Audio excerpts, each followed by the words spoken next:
So my name is Gloria Byamugisha. I am the Group Head of HR for Dangote Cement PLC. So our culture pillars, they have fundamentals. The first one is that we are highly customer-centric, performance-driven, meaning we recognize progress, but most importantly, we do have fun. There's new themes that have come out of our culture pillars. The first one is around diversity.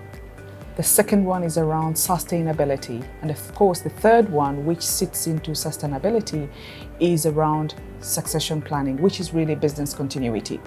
Now, I'd like to focus more on the sustainability pillar or theme.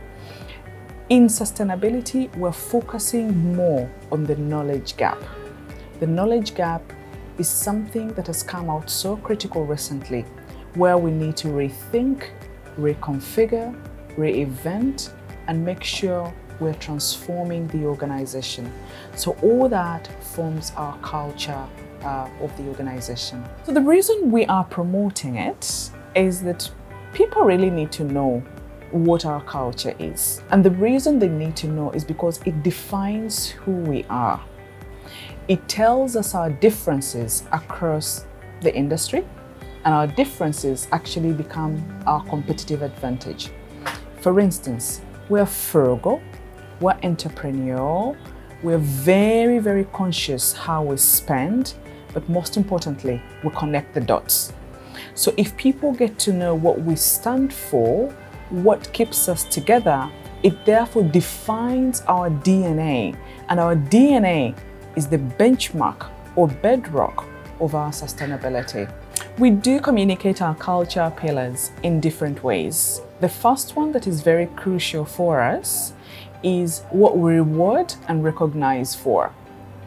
When we reward and recognize somebody around either being entrepreneurial, customer-centric, trust, people-driven, that tells that we recognize that particular pillar and that it's key for us. The second one is around our policies, our processes, our principles, which comes together into a system. And we know that organizations are run by systems, not by people. The third one is around our boundaries. And when I say boundaries, is what do we tolerate? What do we tolerate in such a way that it will either cause us to separate or cause us to bind together? Those ways are ways that we use to communicate. It's what we tolerate, our policy, processes, and procedures. And of course, the last one is what we reward and recognize for.